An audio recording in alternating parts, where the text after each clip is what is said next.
ಇಂದು ಅಮ್ಮಾಸ್ ಕಿಚನ್ನ ವೀಕ್ಷಕರಿಗೆಲ್ಲ ನಮಸ್ಕಾರ ಹಾಗೂ ಸೌರಮಾನ ಯುಗಾದಿಯ ಶುಭಾಶಯಗಳು. ಹಬ್ಬದ ಪ್ರಯುಕ್ತ ನಮ್ಮನೆಯಲ್ಲಿ ನಾವು ಮಾಡ್ತಿದ್ದೀವಿ ಪರಡಿ ಪಾಯಸ.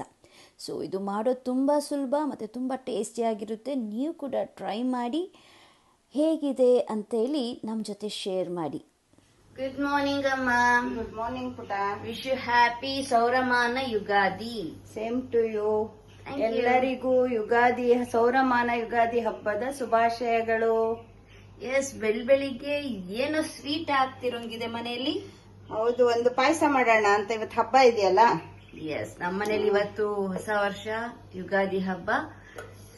ಅಮ್ಮ ಪಾಯಸ ಮಾಡೋಣ ಅಂತ ಹೇಳ್ತಿದ್ದಾರೆ. ಇದು ಪರಡಿ ಪಾಯಸ ಅಂತ. ಅದೇ ಪಾಯಸ ನಾನು ಅಪ್ಲೋಡ್ ಮಾಡೋಣ ಅಂತಿದ್ದೇನೆ. ಅಮ್ಮ ಬನ್ನಿ, ಏನೇನೆಲ್ಲ ತಗೊಂಡಿದ್ದೀರಾ ಪರಡಿ ಪಾಯಸ ಮಾಡಕ್ಕೆ? ತೆಂಗಿನಕಾಯಿ ತುರಿ, ಓಕೆ, ಬೆಲ್ಲ, ಏಲಕ್ಕಿ ಪುಡಿ, ಒಂದು ಸಣ್ಣ ಲೋಟದಲ್ಲಿ ಅಕ್ಕಿನ 1 ಗಂಟೆ ಮುಂಚೆ ತೊಳೆದು ನೆನೆಸಿಟ್ಕೊಂಡಿದ್ದೀನಿ, ಮತ್ತೆ ಸ್ವಲ್ಪ ಉಪ್ಪು.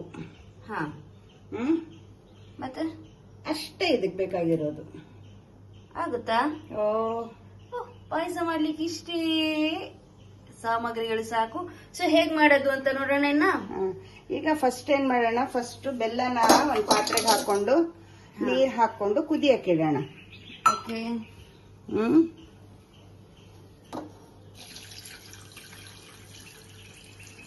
ನೋಡು, ನೀರು ಇಷ್ಟು ಹಾಕೊಂಡು 1 ಅಚ್ಚು ಬೆಲ್ಲ ತಕೊಂಡಿದ್ದೀನಿ. ಯಾಕಂದ್ರೆ ನಾನು ಸ್ವಲ್ಪ ಸಣ್ಣ ಲೋಟದಲ್ಲಿ ಅಕ್ಕಿ ತಕೊಂಡಿರೋದು, ಹಾಗಾಗಿ 1 ಅಚ್ಚು ಬೆಲ್ಲ. ಸಣ್ಣ ಲೋಟ ಅಂದ್ರೆ ಈ ಲೋಟನಾ?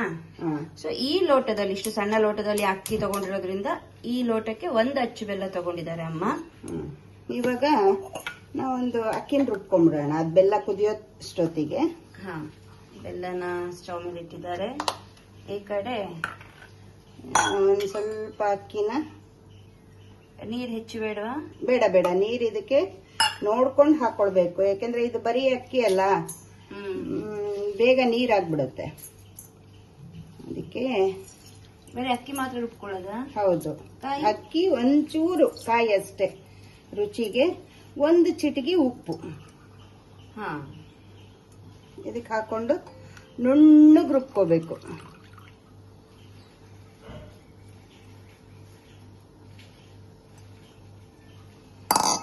ನೋಡಿ, ಇಷ್ಟೇ ಕಾಯಿ ಹಾಕೊಳ್ತೀನಿ, ಜಾಸ್ತಿ ಇಲ್ಲ.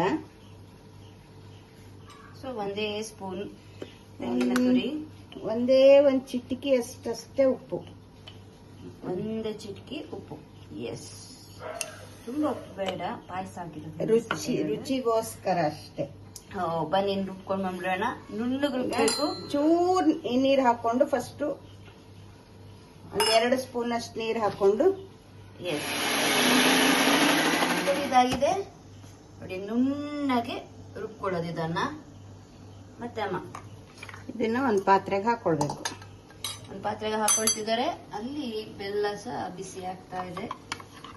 ಪೂರ್ತಿಯಾಗಿ ಕರಗ್ಬೇಕು ಬೆಲ್ಲ. ಆಗ್ಬೇಕಾ? ಇಲ್ಲ ಇಲ್ಲ, ಬೇಡ, ಕರ್ಗೆ ಅದು ಕುದಿ ಬರ್ಬೇಕು. ಆಯ್ತು ನೋಡಿ, ಈ ಇದು ಇರ್ಬೇಕು ಹದ. ತುಂಬಾ ಗಟ್ಟಿನೂ ಅಲ್ಲ, ದೋಸೆ ಹಿಟ್ಟಿಗಿಂತ ಸ್ವಲ್ಪ ಗಟ್ಟಿ ಇದ್ರೆ ಸಾಕು. ಈ ಹದದಲ್ಲಿ ನಾವು ರುಬ್ಕೊಳ್ಬೇಕು.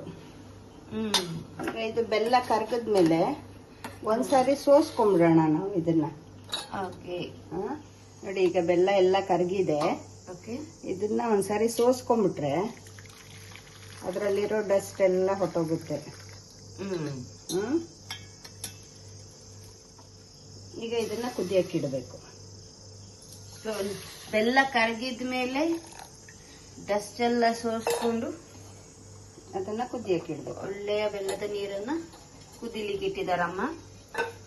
ಈ ಕಡೆ ರುಬ್ಬಿ ಆಗಿದೆ. ಈಗ ಬೆಲ್ಲ ಕುದಿತಾ ಇದೆ. ಈ ತರ ನೀರು ಒಂದ್ ಜಾರ ತಕೊಂಡು ಅದ್ರ ಮೇಲೆ ರುಬ್ಬಿರೋ ಅಕ್ಕಿ ಮತ್ತೆ ಕಾಯಿ ನೋಡಿ, ಆತರ ಕಾಳು ಬೀಳುತ್ತೆ ನೋಡಿ. ಅದು ಬೆಲ್ಲದಲ್ಲಿ ಚೆನ್ನಾಗಿ ಬೇಯಬೇಕು. ಓಕೆ, ನೋಡ್ತಿದ್ದೀರಲ್ಲ, ಒಂದು ಜಾರ ತಗೊಳ್ಳೋದು. ಅದರ ಮೇಲೆ ತುಂಬಾ ನೀರಾದ್ರೆ ಏನಾಗುತ್ತೆ, ಕರಡೋಗ್ಬಿಡುತ್ತೆ ಅದ್ರೊಳಗಡೆ. ಹಾಗಾಗಿ ತುಂಬಾ ನೀರಾಗಿ ರುಬ್ಕೊಳ್ಬಾರ್ದು.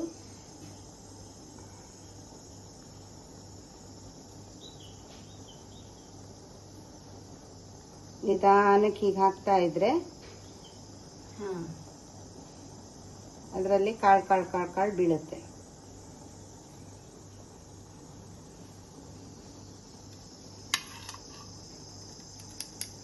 ಸಾಮಾನ್ಯವಾಗಿ ಹಪ್ಪಳ ಸಂಡಿಗೆ ಇದೆಲ್ಲ ಕರಿಯೋದಕ್ಕೆಲ್ಲ ಈ ತರ ಜಾರ್ ಮನೇಲಿ ಇದ್ದೇ ಇರುತ್ತೆ, ಅದನ್ನೇ ಉಪಯೋಗಿಸಿದ್ರೆ ಆಯ್ತು.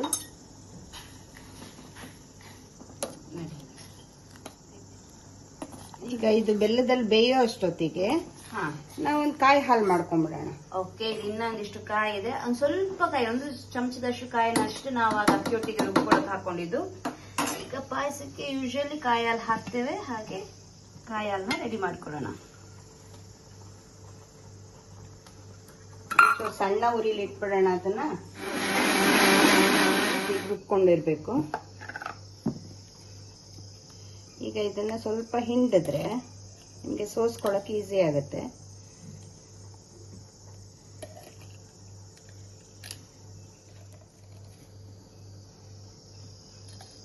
ಇನ್ನೇನ್ ಆಗ್ತಾ ಬಂತು ಪಾಯಸ, ಇಷ್ಟೇ ಸುಲಭ ಮಾಡೋದು.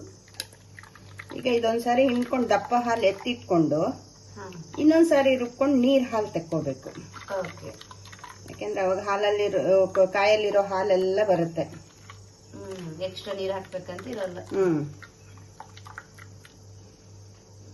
ಈಗ ಇದನ್ನ ಒಂದ್ ಸ್ವಲ್ಪ ಎತ್ತಿಟ್ಕೊಂಡ್ಬಿಟ್ಟು ಈಗ ಇನ್ನೊಂದ್ಸಾರಿ ನೀರ್ ಹಾಕೊಂಡು ರುಬ್ಕೊಳ್ತೀರಾ? ಹಾ, ಅಕ್ಕಿ ರುಬ್ಬಿದ ಅಕ್ಕಿನ ಅದ್ರಲ್ಲಿ ಹಾಕೊಂಡಿದ್ರು, ಜಾಡಿಸ್ಕೊಂಡಿದ್ರು, ಅದಾಗ್ಲೇ ಬೇಯ್ತಾ ಬಂದಿದೆ. ಈ ಕಡೆ ನಮ್ಮ ಕಾಯಿ ಹಾಲು ಕೂಡ ರೆಡಿ ಆಗಿದೆ. ಇದು ದಪ್ಪನಾದ ಕಾಯಿ ಹಾಲು. ಇದು ಇನ್ನೊಂದಿಷ್ಟು ನೀರು ಸೇರಿಸಿ ಅದನ್ನೇ ರುಬ್ಕೊಂಡಿದ್ದಂತ ಕಾಯಿ ಹಾಲು. ಇನ್ನು ಹಾಕ್ಬೇಕಾಗಿರೋದು ಏಲಕ್ಕಿ ಪುಡಿ ಮಾತ್ರ ಇದರೊಟ್ಟಿಗೆ. ಈಗ ನೀರಾಗಿರೋಂತ ಕಾಯಿ ಹಾಲನ್ನ ಫಸ್ಟಿಗೆ ಹಾಕೊಳ್ತಿದ್ದಾರೆ. ಹಾಕೋಬೇಕು.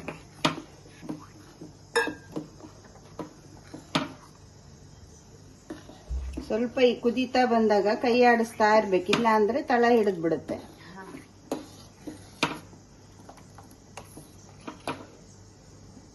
ಈಗ ಅದೊಂದು ಸ್ವಲ್ಪ ಬಿಸಿ ಆದ್ಮೇಲೆ ಈ ದಪ್ಪ ಕಾಯಿ ಹಾಲು ತಕೊಂಡಿರ್ತೀವಲ್ಲ ಅದನ್ನ ಹಾಕೋದು. ಎಸ್,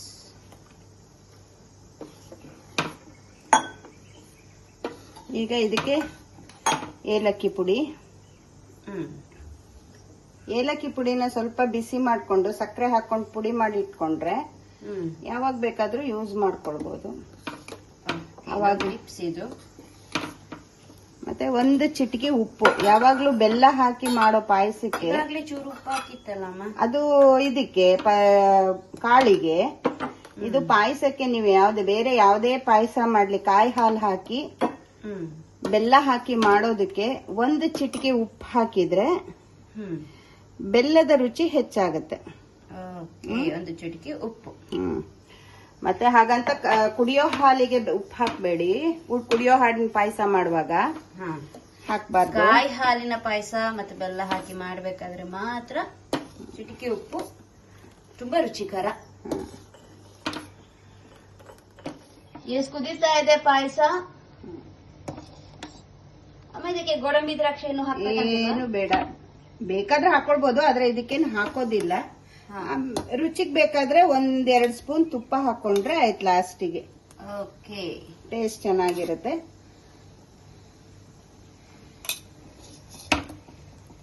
ಇಷ್ಟೇ ಪಾಯಸ, ನಮ್ಮ ಪರಡಿ ಪಾಯಸ.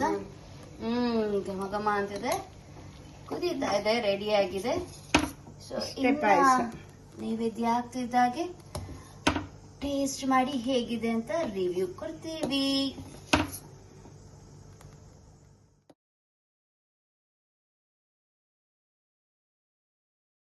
ಎಸ್, ನೈವೇದ್ಯ ಆಗಿ ಬಂದಾಗಿದೆ. ಈಗ ನಮ್ಮ ಪುಟಾಣಿ ಟೇಸ್ಟ್ ನೋಡ್ಲಿಕ್ಕೆ, ಹಬ್ಬದ ಸ್ವೀಟ್ ತಿನ್ಲಿಕ್ಕೆ ರೆಡಿ ಆಗಿದ್ದಾಳೆ. ಅಮ್ಮ,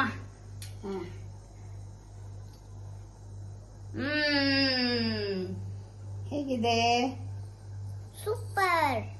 ಎಸ್, ಸೂಪರ್ ಅಂತೆ. ನೀವು ಕೂಡ ಟ್ರೈ ಮಾಡಿ ಹೇಗಿದೆ ಅಂತ ನಮ್ ಜೊತೆ ಶೇರ್ ಮಾಡಿ. So thank you so much. Have a nice day.